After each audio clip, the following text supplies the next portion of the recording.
Hello, people of YouTube. My name is Steve Gray, and thank you for watching. If you're new here, please hit that subscribe button, turn on that notification bell, leave a like, and feel free to comment down below what you would like me to do for future anime and cartoon-related videos. So today we are talking about Jujutsu Kaisen Season 1, Episode 7, and Gojo for the win. Holy crap. He is so OP.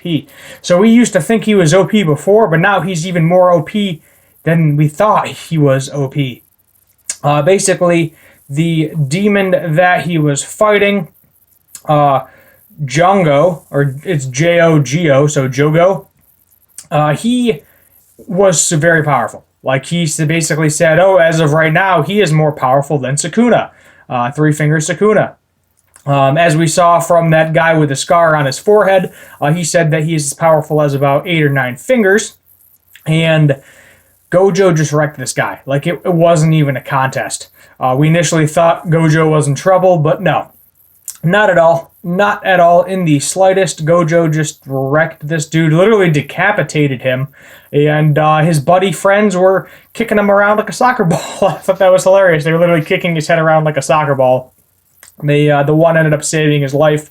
That looked similar to the kind of finger demon thing that we saw in the previous episodes that Itadori had such an issue with, and his team. So Itadori basically in the meantime is just kind of controlling his cursed energy, watching all these movies, and he's basically got it good to go at this point in time. The cursed stuffed animal does not beat the crap out of him anymore, which is very good. Very good for him anyway. You know, he's no longer getting beat up. I like all the references. They threw some Lord of the Rings references in there. And this time they did like their own animated style of it. It was pretty neat how they did that. And we got to see Gojo's domain. So basically, he has the ability to... It's basically like an infinite force field is the best way to describe it. So the closer you get to him, the less you can touch him. So if I were to touch his finger like this, there'd be like a microscopic space in between, so it actually doesn't hurt him. How his clothes don't get burned off, I don't know, but I'm not going to look into it. Obviously, it's anime, and they're not going to show a naked man running around the entire time, although maybe.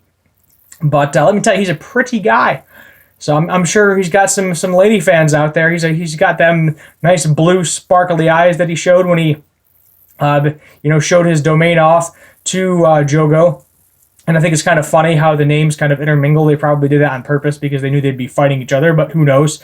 And he is trying to get some information out of Jogo as to why he was targeted specifically, because he knows he was targeted specifically, but he just doesn't know why. And he was very interested in the fact that this cursed object person is basically a sentient being, has the ability to think, has the ability to talk even. It's, I don't think he's ever seen that before. To my knowledge, it doesn't seem like he's ever seen that before. Itadori was very curious as well. And Itadori's like, this guy is so super OP, and you want me to be able to defeat guys like that?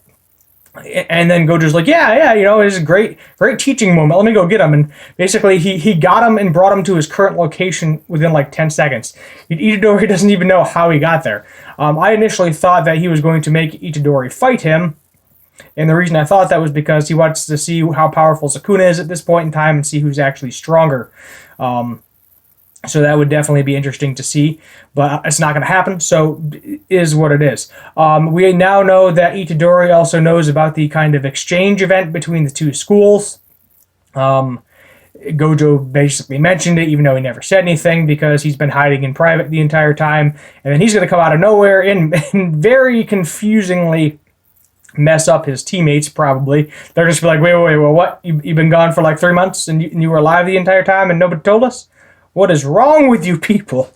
Why didn't you tell me? What is wrong with you? Should have told me that 3 months ago, you son of a bitch.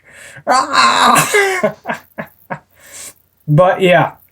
So, wow, it was just surprising to see how uber powerful he is. Like, he's got like that One Punch Man Saitama status going on at this point in time. This was definitely a great, excellent fighting episode. Got to see his eyes. The reason he covers his eyes is because I guess he has so much cursed energy that if he shows it, it leaks out his domain and then kind of wrecks everything around you. Basically, it's very similar to Bleach. how I can't remember the name of the captain. Basically, the captain that modifies everybody's body parts, things along those lines, and he gave one of the Arankar's perfection. That's basically what Gojo's abilities do. They pretty much give the person everything, and because they have everything, they have nothing. It's they're so overflown with infinity and power and all this other stuff that they literally can't move. So the only thing that's left for them is basically death, as Gojo said, and somehow Gojo is able to walk through this and control who it affects, obviously, because Itadori felt no effect of it. It was interesting, too. We got to see one of the other curses released like some sort of flower thing. It was actually very pretty, and it is a major distraction because everybody's like, oh, pretty, nice and warm and fuzzy, and then curse comes up behind you and kills you, which he actually said the curse that saved Jogo was actually more powerful than him. So we know there's even more powerful curses out there. I think it's something along the lines of the more human the curse looks, probably the more powerful it is. There's another curse we saw on a beach where the Scarface dude went to meet him and basically said, I kind of warned him, and he was like, he didn't really care if Gojo died. Gojo is just, or Jogo, I should say. I'm getting the names mixed up. He's basically just a pawn to him. He's not even that strong. I'm guessing this guy that kind of looks like Frankenstein from Soul Eater, he's got all the patches all over the place. He is probably the head boss. His domain is this giant, nice, peaceful, sunny beach island-looking thing, and it's gargantuan. And obviously, the more strong the curse, the bigger the domain.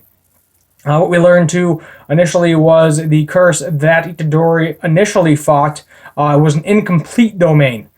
So it wasn't even anywhere near as powerful as Jogo or these other two curses that we don't have the names of as of right now as well.